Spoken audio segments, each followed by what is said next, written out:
So to begin this process of the reconciliation roadmap, we're going to get a felt sense of the initial skill of centering right at the outset.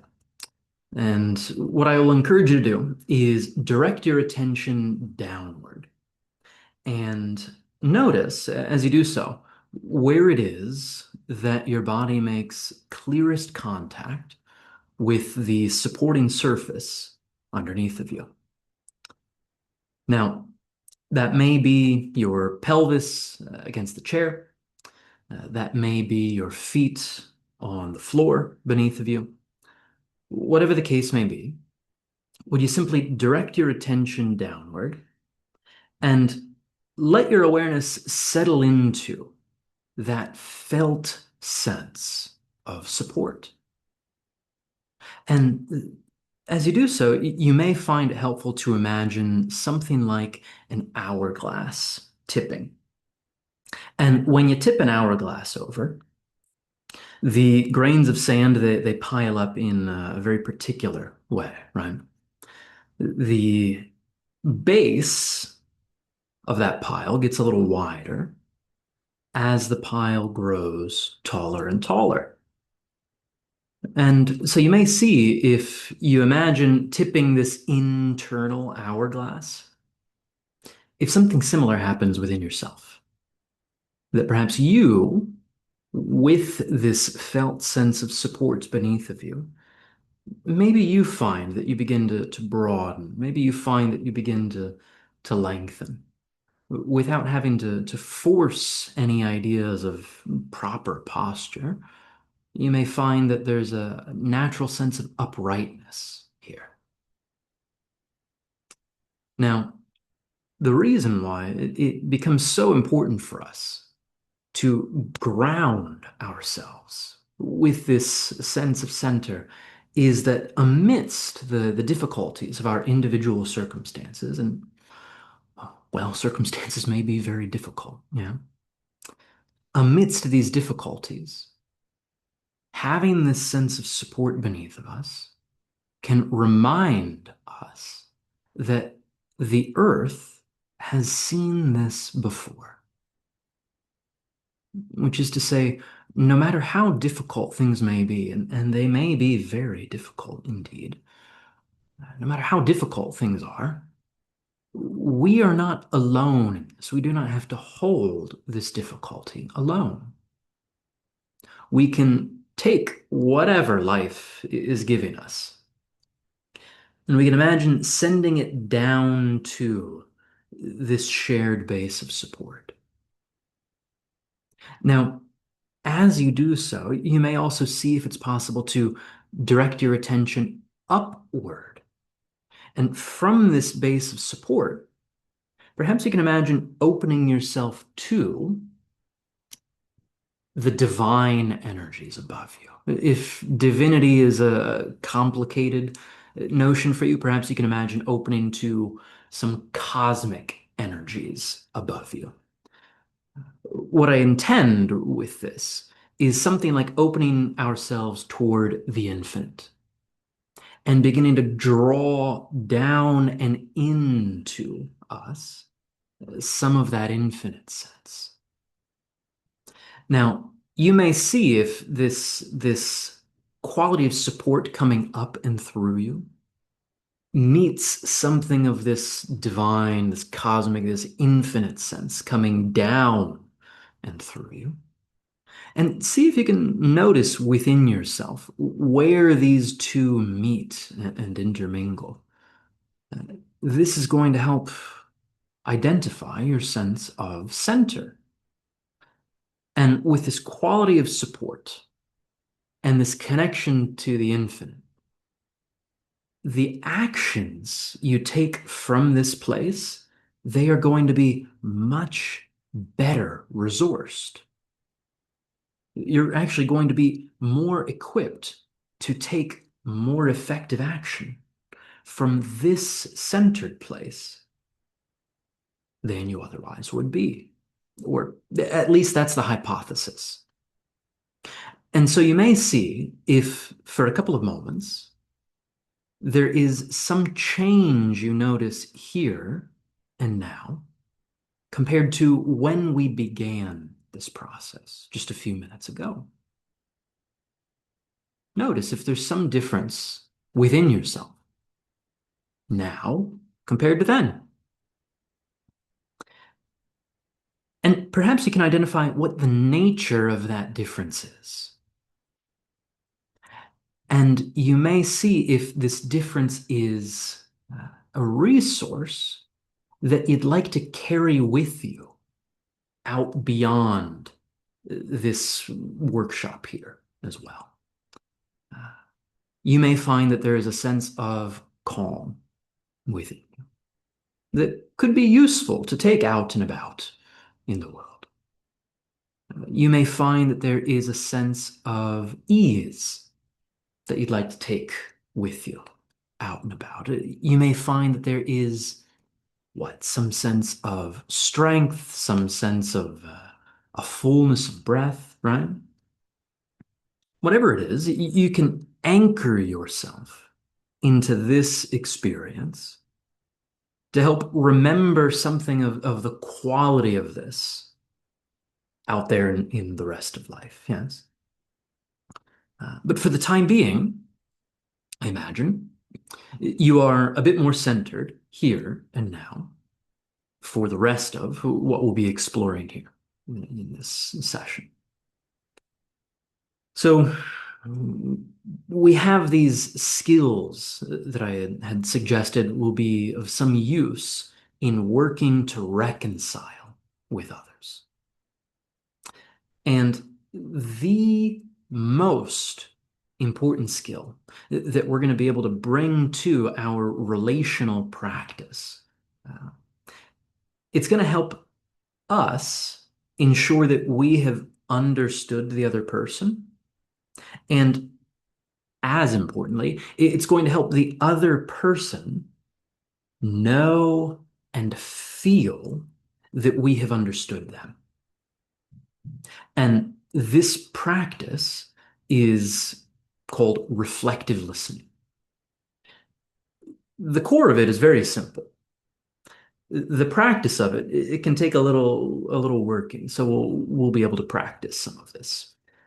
But the core of this skill is essentially, listening to what the other person is saying, reflecting back to them what you have heard them say. And so we actually have to focus our attention on the other person to do this. Yeah. We have to listen to be sure that we have heard what they're saying, and then we want to be able to communicate that back to the other person such that they know that we've gotten them. And we'll see that there's a verification step here at the end.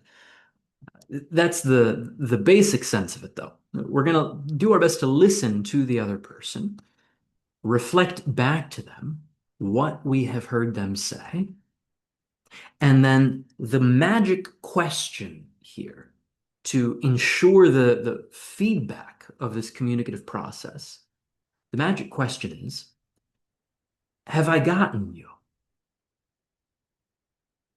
Now, if the other person says yes, if the other person says no, well, okay, maybe there's additional work to be done there.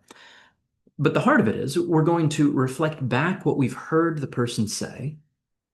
We're going to pin on this magic question, have I gotten you? And then we'll see what can be done with that. So let's pause here for a moment. We can have a little bit of time to practice. So when we're engaged in this reflective listening, it can actually be kind of difficult to catch what the other person has said. And of course, we may find that we have misheard, we've misplaced something they've said, we haven't quite remembered it and communicated it back to them. So they may say, well, you missed this, or you didn't get that quite right. And of course, when that happens, we simply give it another go. We say, okay, so I hear you saying that there's also this part. So I hear you saying that you are frustrated as well. and that you feel like I didn't hear you, and uh, that boy, this seems so characteristic, or that this is so hard. Am I getting you? So again, couple of things are going to happen when they say, no, you're not getting me. We say, okay, so let's have another go. And we reflect that back. Eventually, right, they're going to say, yeah, you got me. And when that happens, if we want to be especially thorough, we could say, is there anything else? Again, very simple questions, right? Uh, Essentially, what's on your mind? What do we need to talk about? Am I getting you? And is there anything else? Is there anything else? It leaves the door open to see, well, is there something that we have left out here? Notice what happens though when the other person says, yeah, you're getting me. What we're going to see and what we can actually feel in the experience of this is it's kind of nice to be heard.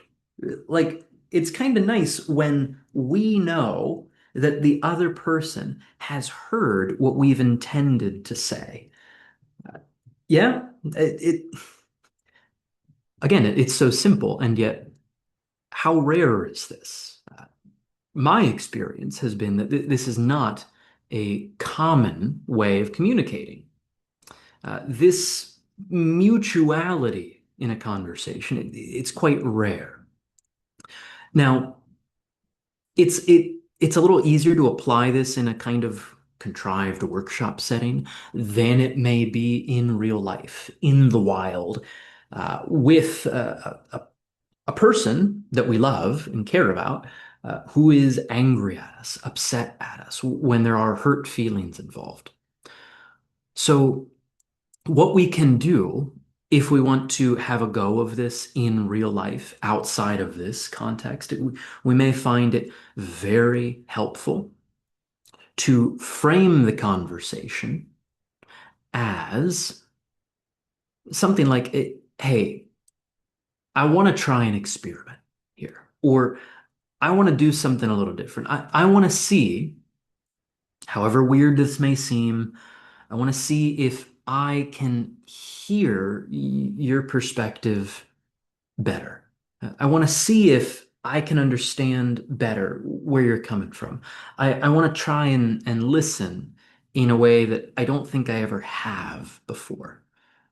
So we can give whatever kind of framing statements we'd like to this. Uh, when we do that, we may actually be surprised at how receptive the other person is to this kind of experiment. Especially if we can admit that we haven't actually been all that good at this in the past. That kind of framing statement can help lower the defenses a bit. And what we will usually see after our first attempt at this with the other person is that, boy, the walls really come down the first moment that they feel we've gotten them. Yes? So, let me check my notes real quick. Uh, too many rabbit trails to go down here. Yes. So we can frame this conversation as something like, hey, this may sound strange. This may be crazy. That may be weird. Um, could I try to hear you better? Could I try one more time to understand you a little bit differently? Now, that helps set us up to engage in this reflective listening with the other person. And when we have done that, and when they've said, yeah, you got me. Is there anything else? No, that's it. Uh, we're then poised to do something very difficult and very rewarding. Uh, and that's to offer a genuine apology. Now, Most of us, well, I'll speak for myself. I can't speak for most of us. I was never taught how to offer a genuine apology until, Lord, 3, 4 years ago. So I went decades without knowing how to actually apologize. Uh, I thought I knew. And yet, boy, when I learned what a genuine apology does, like when I got a pragmatic sense of it, it changed everything in my relationships uh, with my romantic partners who took some time to actually find a marriage, but with my parents, with friends, like with clients. Anyway, uh, I say all of that because I'm hopeful this will make a tremendous difference in your life as well. Uh, what we often hear and what we've often done, I'm sure, is something like, "Hey, I'm sorry." Or I'm sorry for X and Y and Z. And that's okay, but the difficulty is that I'm sorry, it it's not really an action so much as it's a description of our state. Sorry, I mean, it has some meaning like to be grieved, to be pained. It's like it describes a feeling quality. And the reason why I want to highlight that is that if we are not actually feeling sorry when we say, I'm sorry, uh, we're lying. We're lying when we do that. Maybe not outright lie. We're misrepresenting ourselves. And there's a way that we can be so reactive in saying, I'm sorry. Like we just want to get through the difficulty as quickly as possible. And we think, I'm sorry is just going to cover that up, cover it over. You know, it's going to get us through this icky kind of place sooner rather than later. Of course, anybody ever have the experience you say you're sorry and it doesn't actually seem to change anything? Yeah, well, it's common. So I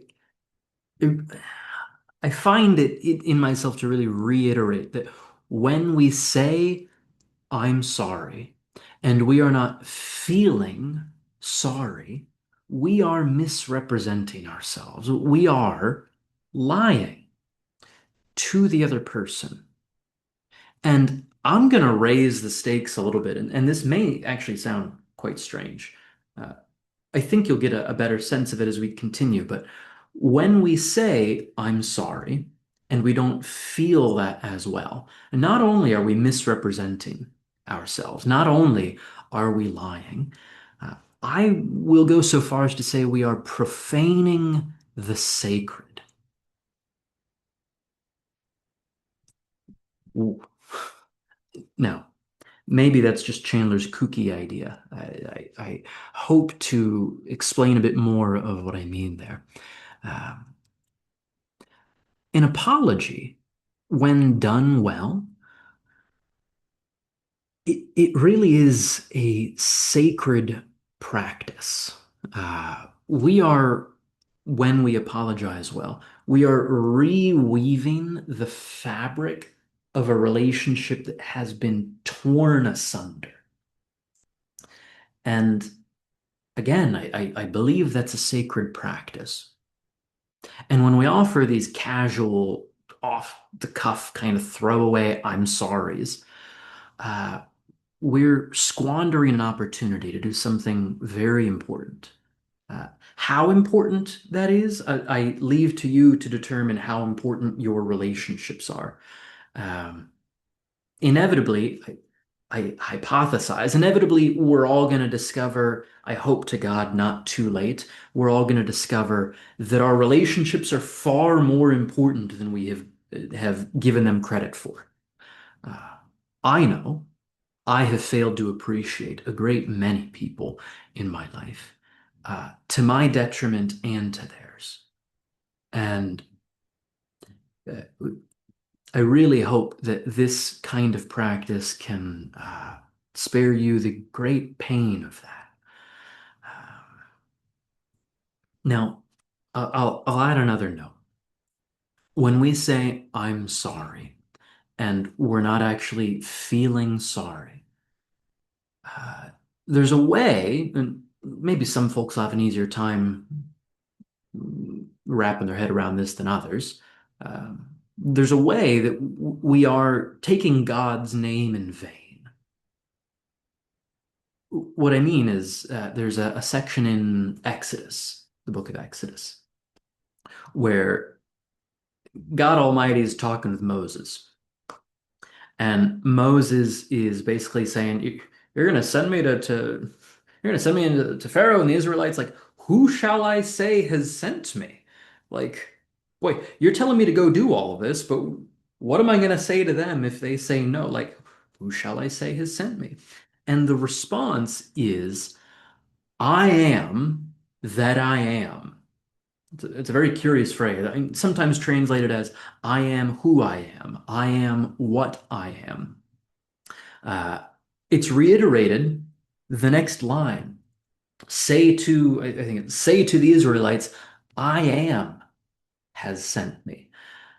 So when we're misrepresenting our state, our interiority, which is really only known to us and to God, um, when we're falsifying that, again, this is just don't take this as a theological statement. I'm going to interpret this kind of psychologically, but the psychospiritual implications I find fascinating. Uh, when we're misrepresenting our state to others, either deliberately or inadvertently, we are taking the name that the Lord declared in vain. If I say to you, "I'm sorry," but I'm really not, ooh, that's not so good. We start to get a very curious sense of the value of honesty in our communications. Uh, to say what we mean and mean what we say and abide by what we have said. We then get a sense, and look, I'm clearly immersing myself in Christian ethico-aesthetics here, yes. That maybe should have been my disclosure statement from the outset. But uh, even if you're not inclined to worship in that way, you could imagine in that way, and that could be of some value. Uh, we get a really clear sense that the Word is what holds the universe together, what brings order to the cosmos. Um, so there's my digression on why "I'm sorry" usually isn't the right thing to say. Uh, so when you've engaged in this practice of reflective listening with this other person, uh, they have probably communicated to you, assuming you're in the midst of conflict, some difficult things to hear. So you can notice, and maybe this means you actually say, "Wow, okay, thank you for sharing all of that. I'm going to take some time to reflect on this, and then I'd like to follow up." Or you may have your wits about you and enough wherewithal to be able to do this in the same conversation. Uh, Notice how what they have said affects you. So if you love this other person and you value the relationship, um, I'll use an example from my own life. How do I feel about the fact that the woman I love experiences me as hurting her, as being reckless, as being inconsiderate, as breaking her trust? as not caring about her. Even as I recall this most recent painful conversation, uh, when I take seriously the fact that the woman I love experienced that, it is very painful for me. It is not my intention that she whatever feel that way or think that. And yet, clearly, something I've done has had that effect. So when we are engaged in this practice of offering a genuine apology, it's very important to note that we don't have to agree with the other person, but we do have to take them quite seriously. We have to take them very seriously. Uh, so I can notice how I feel about the fact that the woman I love has experienced all of this as a consequence of my actions, at least in part. We are never solely responsible for the effects of what we say and do, but we are always in part responsible for the effects of what we say and do. And we can take the utmost responsibility for that. So, boy, even as I recall that conversation, I am uh, in a sorry state. I am pained. I am grieved to know that the woman I love uh, ha has has felt anything like that. So we can engage in this practice of reflective listening, and they'll give us a thorough account. We can reflect that back and ask, am I getting you? Have I gotten you? Is there anything else? And this thorough account is especially important because an apology, at least etymologically, for whatever that's worth, it means a thorough account of a situation. So when we've reflected that back, we can then take accountability for this thorough account from their perspective, which, again, whether or not we agree with it, we can take it seriously. And we can then offer an apology. And notice that, at least in the English language, an apology is something we offer to the other person. Uh, I will encourage you to really soak in, again, regardless of your religiosity, anything like that, soak in the religious feel of an offering. Um,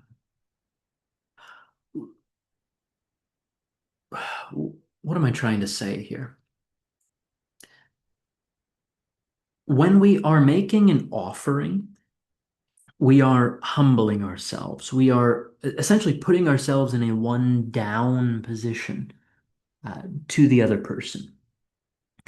We are putting ourselves under them so that we can demonstrate our understanding of them.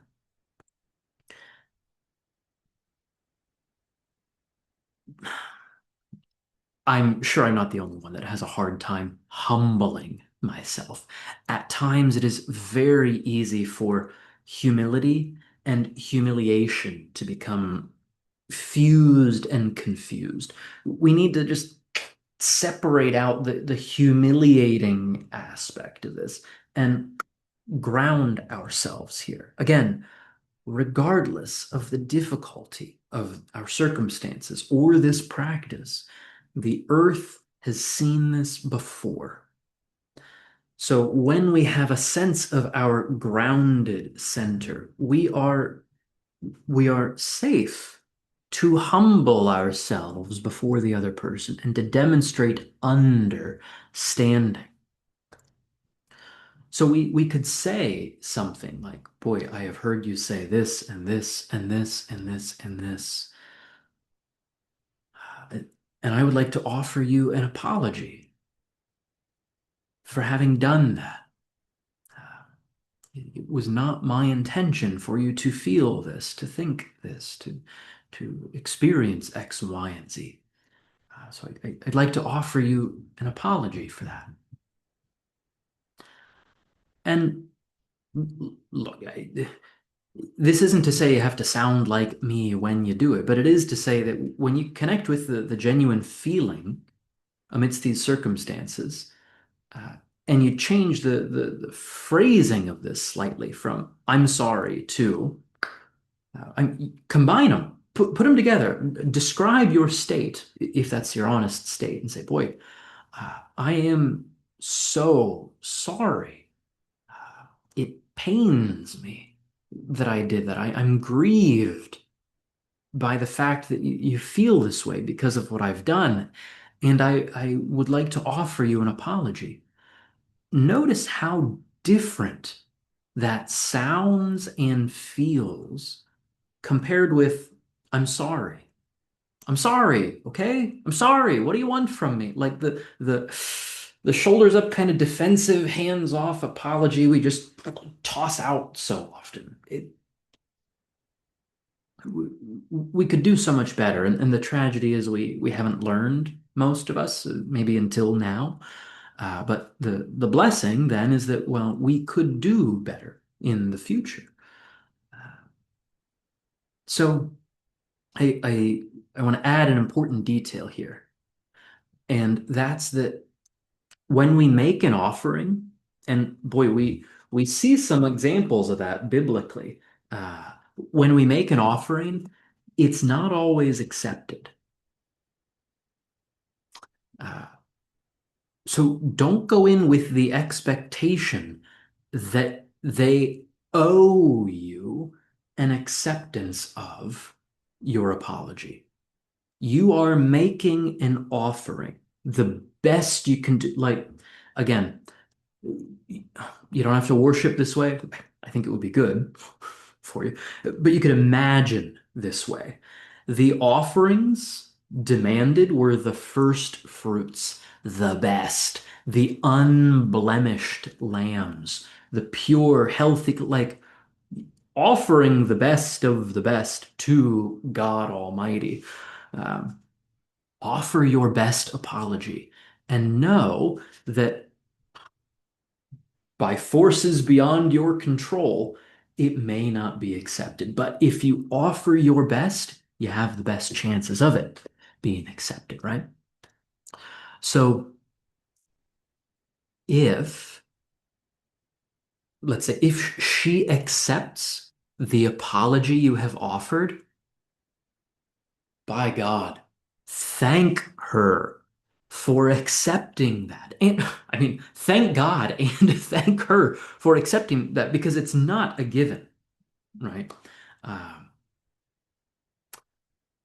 it is it is such an experience of grace when our apology has been accepted. Um, because boy, we've humbled ourselves, we put ourselves under the other person, and it's out of our hands. It is out of our hands once we have offered it. Uh, so what a remarkable experience of grace when our apology is accepted. Uh, so if it is accepted, say thank you. Like thank you. It, thank you. It means a lot to me that you're willing to accept this. Uh, Thank you. I'm I'm so relieved to hear you accept this. When we can bring our hearts into this, you can get a sense of the gravity of the situation. That's what I hope to make very clear in this process is that when we center ourselves and we have the ground beneath us and God above us, we can hold so much more. And when we can hold all of that, we can bring that into our relationships and we can do something very distinct, very uncommon, uh, and very important. Now, in offering the apology, we've begun the work of threading the torn fabric of the relationship. There's an important next step, and many times we will skip past this on both sides of it, whether we're the one offering or we're the one receiving an apology. When you have offered the apology and it has been accepted, and boy, maybe even if it hasn't, um, it's quite rare that an apology like this won't be accepted, but it's possible. Uh, I encourage you to ask their forgiveness. So I offer this apology to the woman I love, and by the grace of God, she accepts it. And it's like, oh boy, you're accepting, you've brought me back onto even footing. I have put myself underneath of you, yes? And you, in your acceptance, you've brought me back up. So we're here. What a miracle. Truly, what a miracle. Um, I will then ask your forgiveness, which again is not owed to me. I ought not expect to be forgiven. Again, that's where I find it so helpful, at the very least, to imagine a Christian ethico-aesthetic. Uh, even if even if you're not inclined to worship, at least to imagine that, boy, forgiveness is a gift of grace. We are not owed forgiveness, but by God, we may be forgiven. So I offer this apology, and when it is accepted, if it is accepted, I can ask, say, boy, I want to ask your forgiveness. And if forgiveness is given, so we offer the apology and that threads the needle through. When forgiveness is given, if it's given, it threads it back across. Boy, the fabric of our relationship is almost woven together. I don't know if the last time you tried to sew a patch or a button on a thing, but it takes a couple of steps. There's another important thing here. So if you have been given the gift of forgiveness, what do you do when you receive a gift? A gift of grace. I get quite emotional when I think of it. This is why I consider this a sacred practice. Say thank you.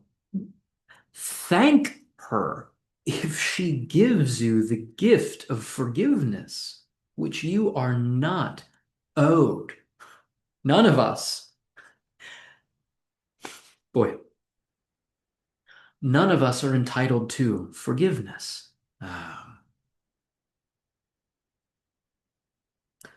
But if we are given the gift of forgiveness, the only sane response is to say thank you. And in doing so, we thread that needle back across.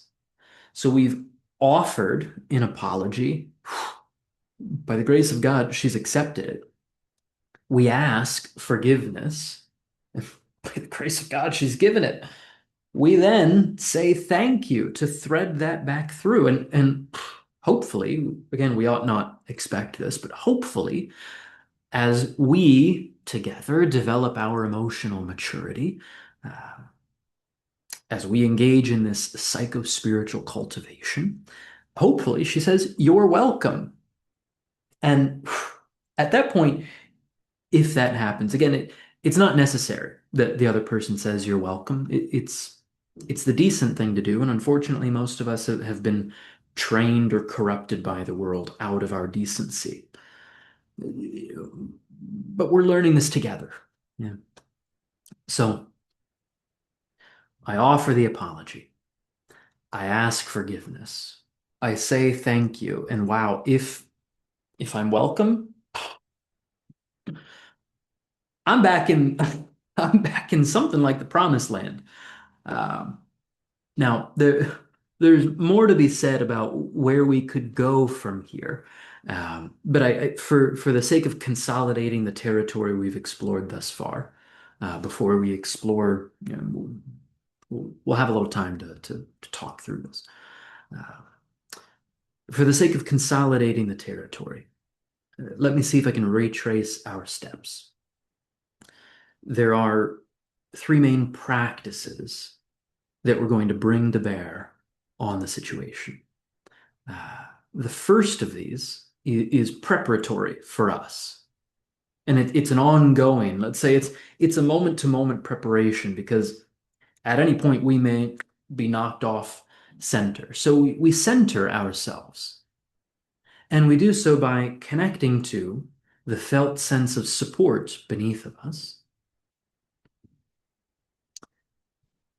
taking root in that support, and opening ourselves to the divine, the cosmic, the infinite. Where these two energies meet within us is a very potent place from which to act. Uh, when I have this sense of the ground below and God above, I am resourced in an unparalleled way. I can hold so much more. I, quite frankly, as long as I'm alive and I've got the ground below and God above, I'm good. The circumstances may be hellish, but I can hold it between these two. And if I can't, well, and then then I'm then I'm dead and I'm going back home, right? Like so so finding and reminding ourselves of these sides of the container, these pieces of bread on the support sandwich, this goes a long way. So we center ourselves. That's the first skill that we really want to bring to bear on this situation. Second, we have this practice of reflective listening. And I mentioned we could frame this with the other person. We could frame it with all of our worries and concerns. Hey, you might think this is crazy. Hey, this might sound strange. Hey, this may be a little weird, but I want to try to hear you better. I want to see if I can understand your point of view. I want to, I just want to do a little better. I want to try something with you. Could we do that? Usually the other person, I mean, if we framed it, they're going to say yes, usually, hopefully. So then when we engage in this practice of reflective listening, which is the second key skill, we're taking in what the other person has said. We are reflecting it back. I mean, we don't have to do like a robotic word for word, but I hear you saying that I've broken your trust. I hear you saying that you're hurt, you're offended, that I abandoned you, that that you're angry, that you can't trust me, that this is the last straw. Am I getting you? And that bit of feedback is important. So we reflect back and we inquire as to whether or not we actually have heard and understood. And then we could, just to get a thorough account, we could say, and is there anything else? If there is, reflect that back too. And again, have I gotten you? And when the other person has been gotten, uh, you're going to see and you can feel in yourself, right?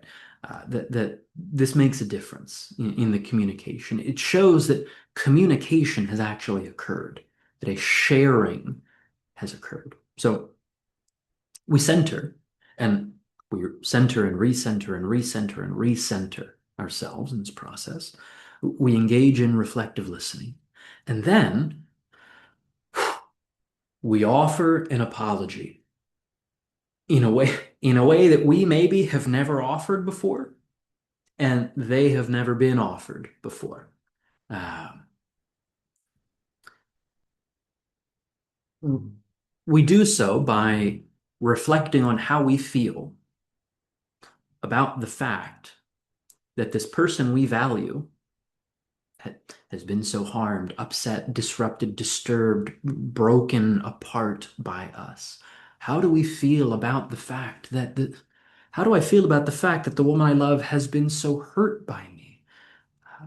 It's painful. Like again, if I'm centered, I can really hold how painful that is that I have done that. So then I can say honestly, I can say honestly, God, I'm so sorry. Uh, I'm so sorry that I hurt you in that way. I'm so sorry that I broke your trust, that I abandoned you, that I neglected you.